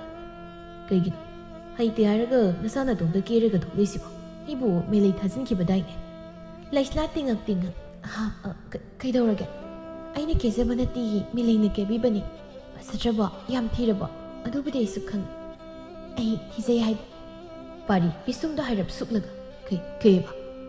ꯃꯦꯂꯩꯅ ꯀꯦꯔꯝꯕꯅꯤ ꯑꯩꯗꯤ ꯍꯩꯇꯦ ꯍꯥꯏꯈ꯭ꯔꯤꯗꯨꯗꯤ ꯄꯥꯔꯤ ꯋꯥꯍꯩꯗꯨꯗ ꯃꯦꯂꯩꯗ ꯁꯠ ꯌꯦꯡꯂꯦ ꯃꯦꯂꯩ ꯄꯥꯔꯤꯒꯤ ꯃꯤꯠꯌꯦꯡꯗꯨ ꯃꯍꯥꯛ ꯃꯤꯠꯆꯥꯅꯕ ꯉꯝꯗꯦ ꯃꯃꯥꯏꯗꯨ ꯇꯞꯅ ꯂꯨꯞꯊꯈꯤ ꯄꯥꯔꯤ ꯑꯗꯨꯃꯛ ꯈꯪꯂꯦ ꯃꯦꯂꯩꯅ ꯇꯧꯕꯤꯕꯅꯤ ꯍꯥꯏꯕ ꯂꯩꯁꯅꯥ ꯃꯃꯥꯏꯗꯨ ꯃꯦꯂꯩꯅ ꯀꯦꯕꯤꯔꯤꯅꯤ ꯍꯥꯏꯅ ꯇꯧꯔꯤꯕꯗꯨ ꯑꯣꯟꯊꯣꯛꯄ ꯐꯤꯕꯝ ꯑꯃꯗ ꯑꯣꯏꯔꯝꯂꯦ ꯐꯖꯅ ꯁꯦꯝꯗꯣꯛꯄꯤꯔꯦ ꯑꯗꯨꯁꯨ ꯌꯥꯝꯅ ꯊꯤꯅ ꯄꯥꯔꯤ ꯋꯥ ꯀꯔꯤꯁꯨ ꯍꯥꯏꯗ ꯂꯩꯁꯅꯥꯒꯤ ꯃꯈꯨꯠꯇꯨ ꯇꯥꯞ ꯄꯥꯏꯔꯒ ꯆꯤꯡꯗꯨꯅ ꯄꯨꯈ꯭ꯔꯦ ꯀꯥ ꯌꯧꯔꯛꯂꯕꯗ ꯄꯥꯔꯤ ꯁꯣꯔꯗꯨ ꯁꯥꯡꯅ ꯍꯨꯟꯗꯣꯛꯂꯒ ꯆꯪꯉꯣ ꯅꯃꯥꯏꯗꯣ ꯍꯥꯟꯅ ꯑꯝꯇ ꯇꯥꯊꯣꯛꯎꯁꯨ ꯑꯗꯨꯒ ꯏꯆꯝ ꯆꯝꯅ ꯂꯩꯔꯝꯃꯨ ꯂꯩꯁꯅꯥ ꯀꯔꯤꯁꯨ ꯈꯨꯝꯂꯨꯗ꯭ꯔꯦ ꯃꯥ ꯈꯪꯉꯤ ꯄꯥꯔꯤꯒꯤ ꯃꯥꯏꯊꯣꯡ ꯎꯕꯗꯗ ꯄꯥꯔꯤ ꯁꯥꯎꯔꯦ ꯍꯥꯏꯕ ꯄꯥꯔꯤꯁꯨ ꯋꯥꯍꯩꯁꯤꯡꯗꯣ ꯍꯥꯏꯔꯝꯗꯨꯅ ꯑꯃꯨꯛꯁꯨ ꯄ꯭ꯔꯞ ꯄ꯭ꯔꯞ ꯊꯣꯛꯈ꯭ꯔꯦ ꯃꯍꯥꯛ ꯑꯁꯨꯝ ꯂꯥꯛꯄꯅ ꯃꯦꯂꯩꯒꯤ ꯃꯅꯥꯛ ꯇꯝꯅ ꯂꯥꯛꯂꯒ ꯃꯦꯂꯩꯗ ꯀꯩꯅꯣ ꯃꯦꯂꯩ ꯅꯪꯅ ꯇꯧꯔꯤꯁꯦ ꯂꯩꯁꯅꯥꯗ ꯀꯔꯤ ꯅꯨꯡꯉꯥꯏꯇꯕ ꯂꯩꯕꯒꯤꯅꯣ ꯄꯥꯔꯤꯒꯤ ꯋꯥꯍꯩꯗꯨ ꯃꯦꯂꯩ ꯃꯥꯅ ꯈꯨꯝꯕ ꯅꯪꯗ꯭ꯔꯤꯉꯩ ꯂꯥꯏꯕꯤꯅ ꯑꯣꯏꯅ ꯇꯥꯞ ꯑꯣꯛꯇꯨꯅ ꯈꯨꯝꯂꯛꯏ ꯃꯦꯂꯩ ꯑꯃꯗꯤ ꯂꯥꯏꯕꯤ ꯑꯅꯤꯗꯨ ꯋꯥꯔꯤ ꯁꯥꯗꯨꯅ ꯂꯩꯔꯝꯃꯤ ꯂꯥꯏꯕꯤ ꯃꯆꯥꯅ ꯍꯥꯏꯔꯤꯕꯗꯨ ꯇꯥꯔꯒ ꯁꯥꯎꯅ ꯀꯩꯗꯧꯔꯒꯦ ꯏꯆꯥ ꯃꯦꯂꯩꯅ ꯇꯧꯔꯤꯕꯗꯣ ꯀꯔꯤ ꯀꯥꯏꯒꯦ ꯇꯧꯃꯟꯗꯦ ꯍꯥꯏꯔꯤꯕꯅꯤꯅꯦ ꯏꯃꯥ ꯇꯨꯃꯤ ꯂꯩꯕꯤ ꯅꯆꯥ ꯏꯃꯥꯗ ꯍꯪꯕ ꯅꯠꯇꯦ ꯍꯪꯂꯤꯕꯁꯤ ꯃꯦꯂꯩꯗꯅꯤ ꯃꯦꯂꯩ ꯈꯣꯟꯖꯦꯜꯗꯨ ꯇꯅꯤꯛ ꯇꯅꯤꯛ ꯑꯁꯥꯎꯕ ꯈꯣꯟꯊꯣꯛ ꯑꯃꯒ ꯂꯣꯏꯅꯅ ꯑꯩꯅ ꯇꯧꯕꯅꯤ ꯑꯩꯅ ꯅꯪꯅ ꯏꯐꯝꯗꯒꯤ ꯑꯁꯨꯝ ꯁꯨꯝ ꯂꯥꯎꯈ꯭ꯔꯒ ꯑꯩꯅ ꯀꯔꯝꯅ ꯇꯨꯃꯤ ꯂꯩꯌꯣ ꯍꯥꯏꯕꯅꯤ ꯍꯥꯏ ꯑꯁꯤꯂꯗꯨꯅꯗꯤ ꯃꯥꯒ ꯅꯪꯒ ꯃꯔꯤ ꯀꯔꯤꯁꯨ ꯂꯩꯅꯗꯦ ꯁꯨꯞꯅꯇꯒꯤ ꯃꯔꯨꯞꯅꯤ ꯍꯥꯏ ꯑꯗꯨꯕꯨ ꯄꯥꯔꯤ ꯅꯨꯄꯤ ꯅꯨꯄꯥꯕꯨ ꯀꯌꯥꯃꯨꯛ ꯌꯥꯝꯅ ꯀꯨꯏꯅ ꯃꯔꯨꯞ ꯑꯣꯏꯗꯨꯅ ꯂꯩꯕ ꯌꯥꯕꯒꯦ ꯃꯤꯀꯨꯞ ꯑꯃꯇ ꯑꯩꯕꯨ ꯎꯗꯅ ꯂꯩꯕ ꯉꯝꯂꯝꯗꯕ ꯅꯪꯅ ꯍꯟꯗꯛꯇꯤ ꯅꯨꯃꯤꯠ ꯀꯌꯥꯅꯤ ꯑꯩꯕꯨ ꯍꯟꯅ ꯌꯦꯡꯂꯛꯈꯤꯗꯕ ꯑꯩꯕꯨ ꯀꯔꯝ ꯇꯧꯏ ꯀꯔꯤ ꯇꯧꯏ ꯍꯥꯏꯅ ꯅꯪꯅ ꯌꯦꯡꯂꯛꯈꯤꯗꯕ ꯀꯌꯥꯝ ꯀꯨꯏ ꯑꯩꯅ ꯑꯁꯨꯛ ꯅꯨꯡꯁꯤꯖꯕ ꯈꯟꯖꯕ ꯅꯍꯥꯛꯅ ꯏꯐꯝꯗꯒꯤ ꯅꯣꯡꯃ ꯅꯣꯡꯃꯒꯤ ꯂꯥꯞꯊꯣꯛꯈꯤꯕ ꯃꯃꯤ ꯎꯔꯒ ꯑꯩꯅ ꯀꯔꯝ ꯅꯣꯛꯇꯨꯅ ꯌꯦꯡꯉꯨ ꯍꯥꯏꯕ ꯅꯆꯤꯟꯗꯨꯅꯗꯤ ꯍꯥꯏ ꯑꯩꯕꯨ ꯅꯨꯡꯁꯤ ꯍꯥꯏ ꯑꯩꯕꯨ ꯅꯨꯡꯁꯤꯔꯒ ꯀꯔꯤꯒꯤꯅꯣ ꯅꯪꯅ ꯉꯁꯤ ꯐꯥꯎꯕ ꯑꯩꯕు ꯅꯌꯨꯝꯗ ꯅꯪꯒꯤ ꯑꯣꯏꯅ ꯄꯨꯁꯤꯟꯕ ꯉꯝꯗ꯭ꯔꯤꯕ ꯀꯔꯤꯒꯤ ꯃꯥꯕꯨ ꯌꯨꯝ ꯑꯁꯤꯗꯒꯤ ꯆꯠꯍꯟꯈꯤꯕ ꯉꯝꯗ꯭ꯔꯤꯕ ꯍꯥꯏꯌꯣ ꯀꯔꯤꯒꯤ ꯇꯨꯃꯤꯟꯅ ꯂꯩꯔꯤꯅꯣ ꯄꯥꯔꯤ ꯇꯞꯅ ꯃꯦꯂꯩ ꯅꯪꯒꯤ ꯋꯥꯈꯜꯗꯨ ꯌꯥꯝꯅ ꯂꯥꯜꯂꯤ ꯃꯦꯂꯩ ꯇꯥꯔꯛꯂꯤꯕ ꯃꯄꯤꯗꯨ ꯍꯥꯏꯔꯞ ꯃꯈꯨꯠꯇꯨꯅ ꯇꯩꯊꯣꯛꯂꯒ ꯌꯥꯝ ꯅꯣꯛꯅꯤꯡꯗꯕ ꯃꯤꯅꯣꯛ ꯑꯃ ꯅꯣꯛꯇꯨꯅ ꯑꯩꯅ ꯂꯥꯟꯕ ꯇꯥꯔꯕ ꯃꯍꯠ ꯑꯩꯅ ꯂꯥꯟꯕꯅꯤ ꯃꯤꯒꯤ ꯑꯣꯏꯈ꯭ꯔꯕ ꯅꯪꯕꯨ ꯑꯩꯅ ꯅꯨꯡꯁꯤꯗꯨꯅ ꯂꯩꯕ ꯑꯩꯅ ꯂꯥꯟꯕꯅꯤ ꯏꯐꯝꯗꯒꯤ ꯂꯥꯞꯈ꯭ꯔꯕ ꯅꯪꯕꯨ ꯍꯜꯂꯛꯈꯤꯅꯤ ꯈꯟ ꯑꯩꯅ ꯉꯥꯏꯗꯨꯅ ꯂꯩꯕ ꯑꯩꯒꯤ ꯏꯔꯥꯜ ꯏꯀꯥꯏ ꯈꯪꯗꯕꯤ ꯃꯥꯒꯤ ꯁꯛꯂꯣꯟ ꯂꯧꯗꯨꯅ ꯂꯝꯂꯥꯟꯕꯤ ꯀꯅꯥ ꯑꯃꯒꯤ ꯑꯣꯏꯈ꯭ꯔꯕ ꯅꯪꯒꯤ ꯌꯨꯝ ꯑꯁꯤꯗ ꯍꯟꯖꯤꯟ ꯍꯟꯖꯤꯟ ꯂꯥꯛꯇꯨꯅ ꯃꯤꯒꯤ ꯃꯀꯥꯗ ꯌꯦꯠꯀꯦ ꯇꯧꯁꯤꯜꯂꯨꯕ ꯑꯩꯒꯤ ꯏꯔꯥꯜ ꯄꯨꯝꯅꯃꯛ ꯑꯩꯒꯤ ꯏꯔꯥꯜ ꯏꯀꯥꯏ ꯈꯪꯗꯕꯤꯗꯤ ꯃꯥ ꯅꯠꯇꯦ ꯑꯩꯅꯤ ꯂꯩꯁꯥꯕꯤ ꯑꯩꯅ ꯅꯨꯄꯤ ꯊꯤꯔꯦ ꯈꯪꯅ ꯏꯁꯥꯅ ꯏꯁꯥꯕꯨ ꯋꯥꯔꯛꯄ ꯉꯝꯖꯗꯕ ꯂꯝ ꯍꯦꯜꯂꯕ ꯊꯃꯣꯏꯁꯦ ꯋꯥꯔꯛꯄ ꯉꯝꯗꯕ ꯑꯩꯒꯤ ꯏꯔꯥꯜ ꯉꯁꯤꯗꯤ ꯈꯨꯗꯤꯡꯃꯛ ꯑꯩꯒꯤ ꯏꯔꯥꯜ ꯑꯣꯏꯍꯧꯔꯦ ꯉꯥꯡꯅꯔꯤꯕꯗꯨ ꯂꯩꯁꯅꯥ ꯇꯥꯕ ꯉꯝꯁꯤꯜꯂꯛꯇ꯭ꯔꯦ ꯃꯍꯥꯛ ꯃꯃꯥꯏꯗꯨ ꯁꯠ ꯇꯥꯊꯣꯛꯂꯒ ꯄꯥꯔꯤꯕꯨ ꯊꯤꯔꯛꯄꯗ ꯁꯥꯟꯅꯔꯤꯕ ꯋꯥꯔꯤꯗꯨꯅ ꯆꯪꯁꯤꯟꯕ ꯉꯝꯗ ꯇꯨꯃꯤꯟ ꯑꯁꯨꯝ ꯇꯥꯗꯨꯅ ꯂꯩꯔꯝꯕꯅꯤ ꯑꯗꯨꯕꯨ ꯂꯩꯁꯅꯥ ꯃꯤꯀꯨꯞ ꯐꯥꯅ ꯂꯩꯕ ꯉꯝꯗ ꯃꯐꯝꯗꯨ ꯊꯥꯗꯣꯛꯇꯨꯅ ꯃꯥꯒꯤ ꯀꯥ ꯇꯝꯅ ꯂꯥꯛꯇꯨꯅ ꯃꯈꯣꯜ ꯊꯣꯛꯅ ꯀꯞꯂꯛꯏ ꯅꯠꯇꯦ ꯅꯈꯣꯏ ꯀꯅꯥꯒꯤꯁꯨ ꯅꯔꯥꯡ ꯅꯠꯇꯦ ꯂꯥꯜꯂꯤꯕꯗꯤ ꯑꯩ ꯃꯤꯒꯤ ꯃꯀꯥꯗ ꯌꯦꯠꯂꯨꯕ ꯑꯩ ꯆꯠꯈꯤꯅꯤ ꯑꯩ ꯉꯁꯤꯃꯛ ꯆꯠꯈꯤꯅꯤ ꯑꯩꯅ ꯃꯔꯝ ꯑꯣꯏꯔꯒ ꯃꯤꯑꯣꯏ ꯀꯌꯥꯒꯤ ꯊꯃꯣꯏꯕꯨ ꯊꯨꯒꯥꯏꯕ ꯑꯩ ꯄꯥꯝꯗꯦ ꯑꯩ ꯍꯧꯖꯤꯛꯃꯛ ꯆꯠꯀꯅꯤ ꯍꯧꯈ꯭ꯔꯦ ꯃꯇꯝꯗꯤ ꯂꯩꯁꯅꯥ ꯂꯣꯟꯅ ꯀꯅꯥꯁꯨ ꯈꯪꯍꯟꯗ ꯌꯨꯝꯗꯨ ꯊꯥꯗꯣꯛꯇꯨꯅ ꯆꯠꯈ꯭ꯔꯦ ꯄꯥꯔꯤ ꯃꯥꯁꯨ ꯉꯁꯥꯏꯗꯒꯤ ꯂꯩꯁꯅꯥꯕꯨ ꯌꯦꯡꯂꯨꯗꯦ ꯃꯍꯥꯛꯇꯤ ꯀꯟꯅ ꯃꯦꯂꯩꯕꯨ ꯊꯦꯝꯖꯤꯟꯅꯕ ꯍꯣꯠꯅꯔꯤ ꯃꯦꯂꯩ ꯃꯔꯩꯒꯗꯨ ꯀꯣꯜꯂꯝ ꯄꯥꯔꯤ ꯑꯩꯗꯤ ꯍꯥꯏꯁꯤꯅꯤꯀꯣ ꯌꯥꯝ ꯀꯨꯏꯅ ꯉꯥꯏꯕ ꯉꯝꯂꯔꯣꯏ ꯑꯩꯕꯨ ꯋꯥꯍꯟꯒꯦ ꯍꯥꯏꯅ ꯅꯪ ꯑꯃꯨꯛ ꯈꯜꯂꯅꯨꯀꯣ ꯌꯥꯝ ꯊꯨꯅ ꯃꯥꯕꯨ ꯆꯠꯈꯤꯅꯕ ꯁꯤꯜ ꯃꯥꯅ ꯍꯦꯛ ꯆꯠꯈꯤꯕꯒ ꯏꯀꯨꯏ ꯀꯨꯏꯗꯅ ꯑꯗꯨꯝ ꯂꯨꯍꯣꯡꯅꯕ ꯇꯧꯔꯁꯤ ꯄꯥꯔꯤ ꯅꯣꯛꯐꯦꯠ ꯇꯧꯅ ꯍꯣꯏ ꯍꯣꯏ ꯃꯆꯤꯟꯗ ꯋꯥꯍꯩꯁꯤ ꯍꯥꯏꯖꯔꯕꯁꯨ ꯄꯥꯔꯤ ꯊꯃꯣꯏꯒꯤ ꯀꯥꯆꯤꯜ ꯑꯃꯗ ꯈꯪꯍꯧꯗ ꯆꯩꯅꯥ ꯈꯪꯐꯥꯎ ꯐꯥꯎꯔꯛꯂꯤ ꯑꯗꯨꯕꯨ ꯐꯥꯎꯔꯛꯂꯤꯕ ꯏꯍꯨꯜ ꯄꯨꯝꯕ ꯐꯥꯖꯤꯟꯗꯨꯅ ꯅꯣꯛꯂꯒ ꯅꯪꯗꯤ ꯀꯩꯒꯤ ꯋꯥꯗꯣꯏꯕ ꯅꯪꯅ ꯅꯁꯥ ꯅꯇꯣꯝꯗ ꯈꯟꯖꯤꯟꯖꯔꯒ ꯉꯁꯤ ꯇꯧꯔꯤ ꯑꯗꯨꯃꯥꯏꯅ ꯃꯇꯨꯡ ꯇꯧꯅꯨꯀꯣ ꯃꯥꯒꯩꯒ ꯀꯔꯤꯁꯨ ꯑꯍꯦꯟꯕ ꯃꯔꯤ ꯂꯩꯅꯗꯦ ꯁꯨꯞꯅꯇꯒꯤ ꯃꯔꯨꯞꯅꯤ ꯆꯠꯈ꯭ꯔꯗꯕꯅꯤ ꯀꯨꯏꯔꯔꯣই ꯂꯩꯀꯥꯏ ꯃꯤꯌꯥꯝ ꯃꯥꯡꯗ ꯐꯖꯐꯝ ꯑꯃ ꯂꯩꯔꯔꯣꯏ ꯍꯥꯏꯗꯅ ꯇꯨꯃꯤꯟꯅ ꯁꯨꯝ ꯂꯩꯕꯒꯤ ꯋꯥꯅꯤ ꯆꯠꯅꯕꯗꯤ ꯁꯤꯟꯕꯅ ꯍꯥꯟꯅ ꯂꯣꯏꯈ꯭ꯔꯕꯅꯤ ꯃꯦꯂꯩ ꯋꯥꯍꯩꯁꯤꯡꯗꯨ ꯇꯥꯔꯒ ꯃꯃꯥꯏꯗꯨ ꯈꯖꯤꯛ ꯂꯩꯊꯣꯛꯂꯒ ꯌꯥꯝꯅ ꯑꯈꯥꯕ ꯃꯤꯅꯣꯛ ꯑꯃ ꯅꯣꯛꯈꯤ ꯑꯗꯨꯝꯅ ꯂꯩꯔꯤꯉꯩ ꯊꯕꯥ ꯄꯥꯔꯤꯒꯤ ꯃꯅꯥꯛꯇ ꯆꯪꯁꯤꯟꯗꯨꯅ ꯏꯁꯨ ꯊꯣꯏꯕ ꯅꯪꯕꯨ ꯏꯁꯨ ꯅꯨꯄꯤꯗꯨ ꯎꯕ꯭ꯔꯣ ꯑꯕꯣꯛꯅ ꯉꯁꯥꯏꯗꯒꯤ ꯊꯤꯕꯅꯤ ꯂꯩꯇꯦꯅꯦ 마부 그라이드 레이키버기 낭부 캉락브로 파링아 그이노 이시보 아버 아이디 우딘 마사이부디 마마이도 따토오너 까다 하이라면 아드기 아이디 좀 독레이 마구나 키치 타바 프랑게때 사우글레이 그리야 이수 토이비나 마팜 강드라가 낭나 마시데이시 이가이 강다비 따웅감비 에시기 마닥다 레이리바 아버 마둠따나 헤이 따닝디 와 마카따누 이수 토이비부 아복나 라오나 까위 하이루소 티라가 뿌러 파리 탑 메레이 아복가 레람 아이네 아마도 엄테 티로게 메레이 탑나 망각도 놈라가 호이 파리 메레이 망원다 농시나 하이페탕 ꯌꯦꯡꯂꯝꯗꯨꯅ ꯂꯩꯁꯅꯥꯕꯨ ꯊꯤꯕ ꯍꯧꯔꯛꯂꯦ ꯊꯕꯥ ꯃꯥꯒꯤ ꯅꯥꯀꯜꯗ ꯂꯦꯞꯂꯤꯕ ꯃꯦꯂꯩꯗ ꯍꯥꯏꯔꯞ ꯌꯦꯡ ꯍꯥꯏꯔꯛꯏ ꯏꯕꯦꯝꯃ ꯅꯪꯗꯤ ꯌꯨꯝꯗ ꯍꯟꯈꯤꯔꯣꯏꯗ꯭ꯔꯥ ꯁꯤꯗ ꯑꯗꯨꯝ ꯂꯩꯔꯒꯦ ꯍꯥꯏꯕ꯭ꯔꯣ ꯑꯗꯣ ꯅꯪꯅ ꯁꯤꯗ ꯂꯩꯒꯦ ꯍꯥꯏꯔꯗꯤ ꯑꯕꯣꯛꯅꯦ ꯋꯥ ꯑꯃꯗꯤ ꯍꯥꯏꯍꯧꯒꯦ ꯑꯩꯈꯣꯏꯒꯤ ꯁꯤꯗꯗꯤ ꯄꯥꯈꯪꯗꯤ ꯂꯩꯇ꯭ꯔꯦꯀꯣ ꯃꯦꯂꯩ ꯊꯕꯥꯒꯤ ꯋꯥꯗꯣ ꯏꯀꯥꯏꯕ ꯈꯖꯤꯛ ꯐꯥꯎꯔꯛꯏ ꯇꯞꯅ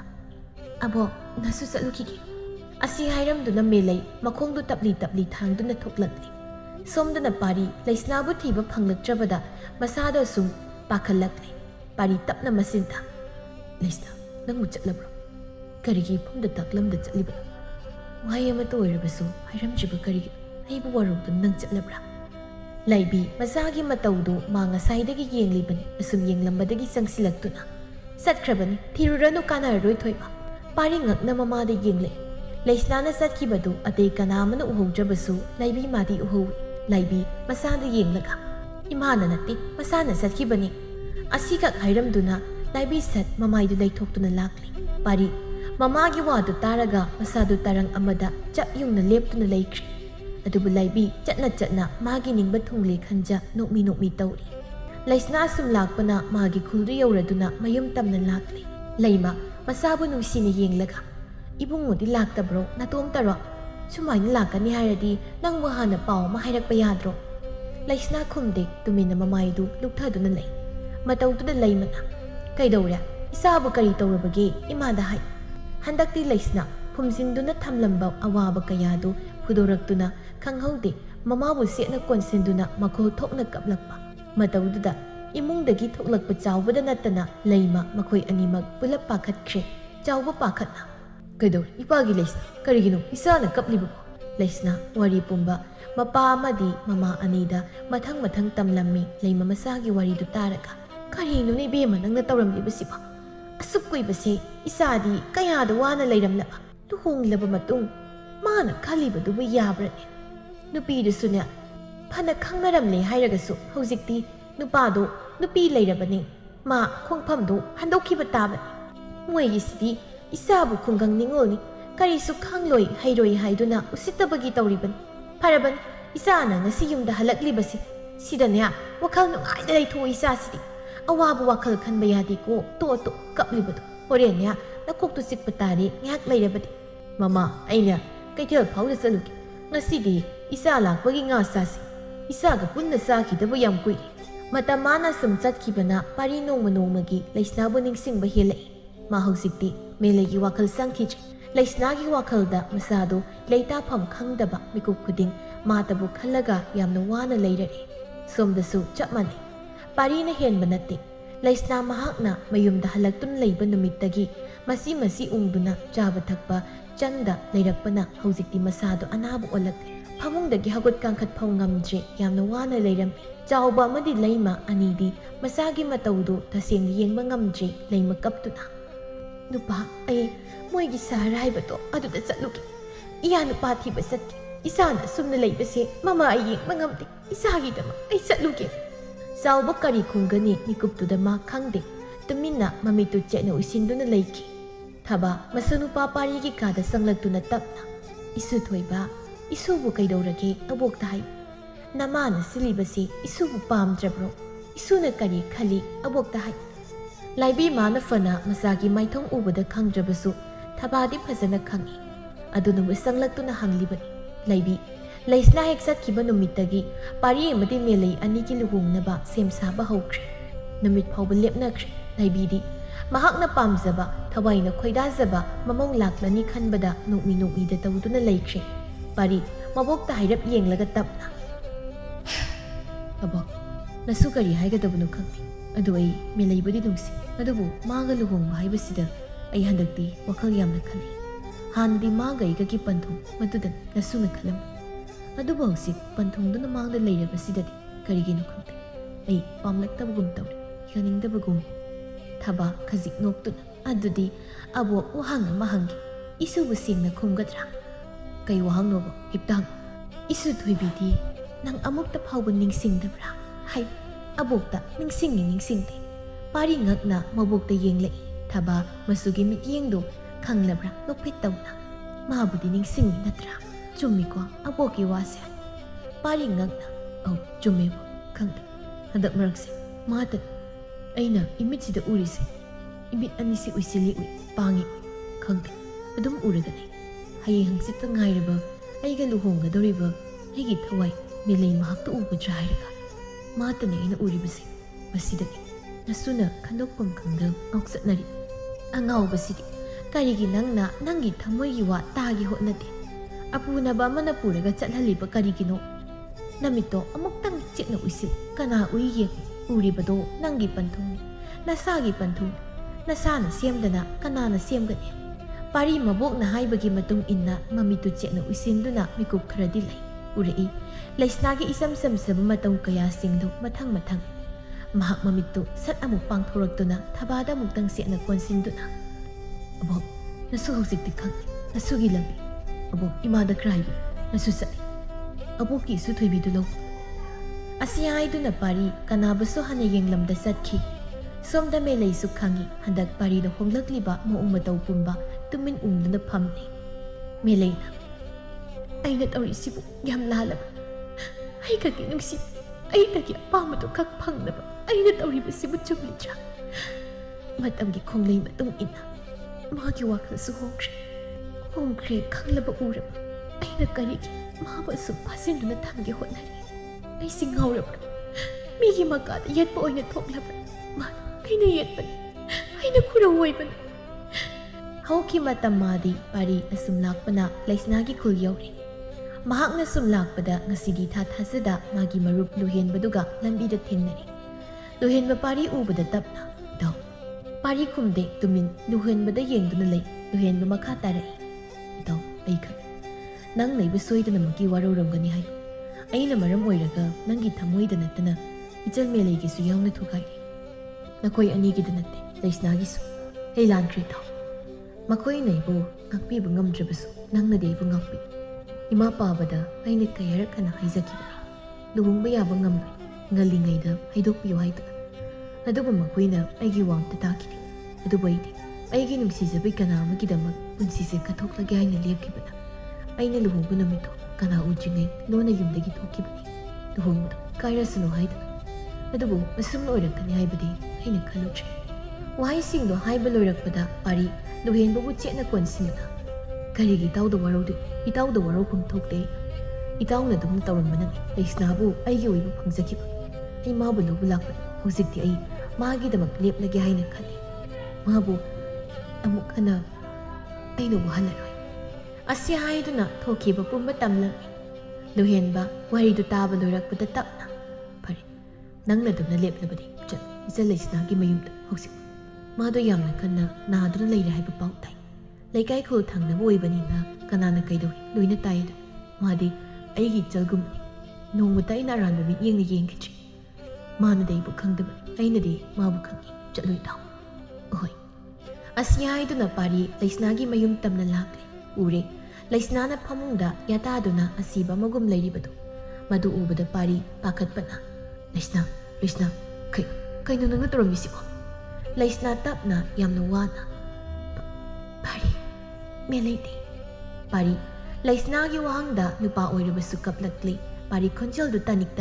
ꯂꯩꯁꯅꯥ ꯑꯩ ꯅꯪꯕꯨ ꯂꯧꯕ ꯂꯥꯛꯂꯤꯕꯅꯤ ꯑꯗꯨꯒ ꯀꯔꯤ ꯅꯪꯅ ꯇꯧꯔꯝꯃꯤꯕꯁꯤꯕꯣ ꯂꯩꯁꯅꯥ ꯅꯣꯛꯐꯦꯠ ꯇꯧꯅ ꯀꯩꯅꯣ ꯑꯩ ꯀꯩꯗꯧꯔꯒꯦ ꯑꯩ ꯂꯧꯕ ꯂꯥꯛꯏ ꯍꯥꯏꯁꯦ ꯃꯦꯂꯩ ꯅꯈꯣꯏ ꯑꯅꯤꯒꯤ ꯂꯨꯍꯣꯡꯕ ꯌꯥꯎꯅꯕ꯭ꯔꯥ ꯑꯗꯨꯒꯤ ꯑꯣꯏꯔꯗꯤ ꯂꯥꯛꯇ꯭ꯔꯁꯨ ꯌꯥꯔꯗꯨ ꯑꯩꯕꯨ ꯀꯃꯥꯏꯅ ꯁꯤꯒꯤ ꯐꯤꯕꯝꯁꯤꯗ ꯌꯥꯎꯗꯣꯏꯅꯣ ꯂꯩꯁꯅꯥ ꯑꯩ ꯃꯦꯂꯩꯒ ꯂꯨꯍꯣꯡꯂꯣꯏ ꯑꯩꯒꯤꯗꯤ ꯅꯪ ꯂꯩꯔꯤꯁꯤꯗꯤ ꯑꯁꯨꯛ ꯅꯨꯡꯁꯤꯕ ꯅꯪ ꯂꯩꯔꯒ ꯀꯔꯤꯒꯤ ꯑꯩꯅ ꯑꯇꯣꯞꯄ ꯂꯝꯂꯥꯟꯕꯤ ꯑꯃ ꯂꯨꯍꯣꯡꯒꯅꯤ ꯍꯣꯏ ꯑꯩ ꯃꯥꯕꯨ ꯅꯨꯡꯁꯤꯔꯝ ꯑꯗꯨꯕꯨ ꯍꯧꯖꯤꯛꯇꯤ ꯍꯧꯗ꯭ꯔꯤ ꯄꯨꯝꯅꯃꯛ ꯑꯩꯒꯤꯗꯤ ꯊꯋꯥꯏꯗꯒꯤ ꯍꯦꯟꯅ ꯅꯨꯡꯁꯤꯖꯕꯤ ꯅꯪ ꯂꯩꯔꯦ ꯑꯩ ꯀꯅꯥꯕꯨꯁꯨ ꯄꯥꯝꯗ꯭ꯔꯦ ꯂꯩꯁꯅꯥ ꯅꯪ ꯈꯛꯇ ꯄꯥꯝꯃꯤ ꯌꯨꯝꯗ ꯆꯠꯁꯤ ꯂꯥꯛꯑꯣ ꯑꯩ ꯅꯪꯕꯨ ꯂꯧꯕ ꯂꯥꯛꯂꯕꯅꯤ ꯑꯩ ꯅꯪꯕꯨ ꯑꯃꯨꯛ ꯀꯟꯅ ꯋꯥꯍꯜꯂꯔꯣꯏ ꯆꯥꯎꯕ ꯑꯃꯗꯤ ꯂꯩ ꯃꯗꯨ ꯃꯁꯥꯒꯤ ꯀꯥꯒꯤ ꯊꯣꯡꯖꯤꯜꯗ ꯂꯦꯞꯇꯨꯅ ꯃꯆꯥ ꯃꯌꯥꯅ ꯁꯥꯟꯅꯔꯤꯕ ꯋꯥꯔꯤꯗꯨ ꯑꯁꯨꯝ ꯇꯥꯗꯨꯅ ꯂꯩꯔꯝꯕꯗꯒꯤ ꯂꯩꯃꯕꯨ ꯃꯨꯛꯅꯤꯡꯗꯨ ꯄꯦꯟꯖꯅ ꯃꯄꯥ ꯏꯁꯥꯒꯤ ꯑꯋꯥꯕ ꯀꯣꯛꯂꯅꯤ ꯉꯁꯤꯗꯤ ꯏꯁꯥꯒꯤ ꯑꯅꯥꯕꯁꯨ ꯍꯧꯖꯤꯛꯇꯤ ꯏꯌꯥ ꯂꯥꯛꯂꯕꯅꯤꯅ ꯐꯔꯗꯤꯀꯣ ꯍꯣꯏꯅꯦ ꯃꯄꯥ ꯅꯨꯃꯤꯠ ꯍꯨꯝꯅꯤ ꯍꯧꯖꯤꯟꯈ꯭ꯔꯦ ꯁꯣꯝꯗ ꯊꯕꯥꯅ ꯍꯥꯏꯕꯗꯒꯤ ꯃꯌꯥꯝꯗꯨꯁꯨ ꯂꯣꯏꯅ ꯈꯪꯂꯦ ꯑꯗꯨꯕꯨ ꯂꯩꯕꯤ ꯃꯥꯗꯤ ꯁꯥꯎꯕꯅ ꯃꯩ ꯍꯧꯔꯦ ꯃꯆꯥꯅ ꯃꯥꯒꯤ ꯑꯅꯤꯡꯕ ꯑꯄꯥꯝꯕꯗ ꯍꯟꯖꯤꯟ ꯍꯟꯖꯤꯟ ꯊꯨꯒꯥꯏ ꯍꯥꯏꯗꯨꯅ ꯄꯥꯔꯤ ꯑꯃꯗꯤ ꯂꯩꯁꯅꯥ ꯑꯅꯤꯗꯨ ꯇꯞꯅ ꯆꯪꯂꯛꯏ ꯃꯗꯨ ꯎꯕꯗ ꯂꯩꯕꯤꯗꯤ ꯁꯥꯎꯅ ꯄ꯭ꯔꯞ ꯆꯪꯁꯤꯟꯗꯨꯅ ꯂꯩꯁꯅꯥꯒꯤ ꯃꯥꯏꯗ ꯈꯨꯄꯥꯛꯅ ꯍꯥꯏꯖꯤꯟꯗꯅ ꯊꯥꯖꯤꯟꯈꯤ ꯅꯪꯅ ꯌꯦꯠꯄꯁꯤ ꯌꯦꯠꯂꯤꯗꯀꯣ ꯗꯨꯛ ꯌꯥꯝꯅ ꯅꯃꯥꯏꯗꯨ ꯏꯀꯥꯏꯕ ꯈꯪꯗ꯭ꯔꯤꯕ ꯀꯔꯤꯒꯤꯅꯣ ꯆꯠꯀꯅꯤꯅ ꯆꯠꯈ꯭ꯔꯒ ꯍꯧꯖꯤꯛ ꯑꯃꯨꯛ ꯍꯜꯂꯛꯂꯤꯕ ꯀꯔꯤꯒꯤ ꯏꯁꯥꯒꯤ ꯍꯌꯦꯡ ꯍꯪꯆꯤꯠꯇ ꯉꯥꯏꯔꯕ ꯂꯨꯍꯣꯡꯕꯁꯦ ꯊꯨꯒꯥꯏꯒꯦ ꯍꯥꯏꯅ ꯂꯥꯛꯂꯤꯕ ꯅꯠꯇ꯭ꯔꯣ ꯃꯃꯥꯒꯤ ꯃꯇꯧꯗ ꯄꯥꯔꯤ ꯁꯥꯎꯅ ꯃꯃꯥꯗ ꯋꯥꯍꯩ ꯑꯃ ꯍꯥꯏꯒꯦ ꯍꯥꯏꯅ ꯃꯌꯥꯗꯨ ꯍꯦꯛ ꯀꯥꯊꯣꯛꯄꯒ ꯇꯨꯡꯗꯒꯤ ꯃꯦꯂꯩꯅ ꯏꯃꯥ ꯃꯌꯥꯝꯗꯨ ꯃꯦꯂꯩꯗ ꯂꯣꯏꯅ ꯌꯦꯡꯂꯛꯏ ꯃꯦꯂꯩ ꯇꯞꯅ ꯆꯪꯁꯤꯜꯂꯛꯇꯨꯅ ꯂꯩꯁꯅꯥꯒꯤ ꯃꯥꯡꯗ ꯂꯦꯞꯇꯨꯅ ꯂꯩꯁꯅꯥꯕꯨ ꯅꯨꯡꯁꯤꯅ ꯌꯦꯡꯂꯒ ꯏꯇꯥ ꯍꯥꯏꯅ ꯀꯧꯈꯤ ꯏꯇꯥ ꯑꯩꯕꯨ ꯉꯥꯛꯄꯤ ꯅꯪꯒꯤ ꯄꯨꯟꯁꯤꯒꯤ ꯈ꯭ꯋꯥꯏꯗꯒꯤ ꯃꯔꯨꯑꯣꯏꯕ ꯄꯣꯠꯁꯛ ꯑꯃꯕꯨ ꯑꯩꯅ ꯃꯨꯟꯒꯦ ꯊꯧꯔꯥꯡ ꯇꯧꯏ ꯑꯩꯅ ꯃꯄꯨꯅꯤ ꯈꯟꯗꯨꯅ ꯑꯗꯨꯕꯨ ꯑꯩ ꯑꯣꯏꯔꯝꯗ꯭ꯔꯤ ꯃꯄꯨꯗꯤ ꯏꯇꯥ ꯅꯪ ꯑꯣꯏꯔꯝꯃꯤ ꯃꯥꯅꯤ ꯏꯇꯥ ꯅꯪꯗꯤ ꯈ꯭ꯋꯥꯏꯗꯒꯤ ꯂꯥꯏꯕꯛ ꯐꯥꯕꯤꯅꯤ ꯐꯔꯤꯁꯦ ꯅꯪꯅ ꯂꯨꯅ ꯇꯧꯕꯤ ꯃꯥꯒꯤ ꯅꯧꯅ ꯐꯥꯎꯔꯛꯂꯤꯕ ꯏꯍꯨꯜ ꯑꯁꯤ ꯅꯪꯅ ꯏꯀꯥꯏ ꯈꯨꯝꯅꯕꯤꯌꯨ ꯂꯩꯁꯅꯥ ꯀꯔꯤꯁꯨ ꯈꯨꯝꯗꯦ ꯇꯨꯃꯤꯟꯅ ꯃꯦꯂꯩꯗ ꯌꯥꯝꯅ ꯉꯛꯅ ꯌꯦꯡꯂꯤ ꯉꯁꯤꯗꯤ ꯏꯇꯥ ꯅꯪꯒꯤ ꯂꯝꯕꯤꯗ ꯌꯦꯠꯂꯔꯣꯏꯒꯦ ꯅꯔꯤꯡꯇꯝꯅ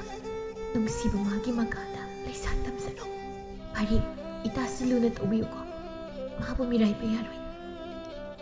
ꯅꯪ ꯅꯁꯥꯒꯤ ꯊꯋꯥꯏꯗꯒꯤ ꯍꯦꯟꯅ ꯂꯨꯅ ꯇꯧ ꯑꯃꯨꯛꯁꯨ ꯂꯥꯏꯕꯤꯗ ꯑꯣꯟꯁꯤꯟꯗꯨꯅ ꯏꯃꯥ ꯏꯇꯥꯁꯤ ꯅꯃꯧ ꯑꯣꯏꯅ ꯂꯧꯁꯤꯟꯕꯤꯌꯨ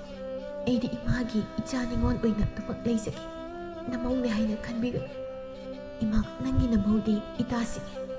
ꯃꯥꯕꯨ ꯅꯨꯡꯁꯤꯕꯤꯌꯨ ꯏꯃꯥ ꯃꯤꯂꯩ ꯑꯃꯨꯛ ꯇꯥꯔꯛꯂꯤꯕ ꯃꯄꯤꯗꯨ ꯁꯠ ꯑꯃꯨꯛ ꯃꯈꯨꯠꯇꯨꯅ ꯇꯩꯊꯣꯛꯂꯒ ꯐꯔꯤ ꯏꯇꯥ ꯅꯨꯡꯉꯥꯏꯅ ꯄꯥꯟꯅꯨ ꯑꯩ ꯆꯠꯂꯨꯈꯤꯒꯦ ꯃꯦꯂꯩ ꯋꯥꯍꯩ ꯑꯁꯤ ꯍꯥꯏꯗꯨꯅ ꯂꯩꯁꯅꯥꯕꯨ ꯑꯃꯨꯛꯇꯪ ꯅꯨꯡꯁꯤꯅ ꯌꯦꯡꯂꯝꯂꯒ ꯇꯞꯂꯤ ꯈꯣꯡꯗꯨ ꯊꯥꯡꯗꯣꯛꯇꯨꯅ ꯆꯠꯈꯤ ꯌꯦꯡꯍꯧꯏ ꯃꯌꯥꯝꯗꯨ ꯃꯤꯂꯩ ꯃꯥꯒꯤ ꯅꯤꯡꯉꯝꯗ꯭ꯔꯕ ꯃꯥꯏꯊꯣꯡꯗꯨ ꯑꯗꯨꯝ ꯇꯨꯃꯤꯟꯅ ꯂꯦꯞꯇꯨꯅ ꯑꯁꯨꯝꯅ ꯇꯨꯡꯒꯤ ꯄꯨꯟꯁꯤꯗꯗꯤ ꯂꯩꯁꯅꯥ ꯑꯃꯗꯤ ꯄꯥꯔꯤ ꯑꯅꯤꯗꯨ ꯌꯥꯝꯅ ꯅꯨꯡꯉꯥꯏꯕ ꯍꯥꯏꯗꯨ ꯑꯣꯏꯈꯤ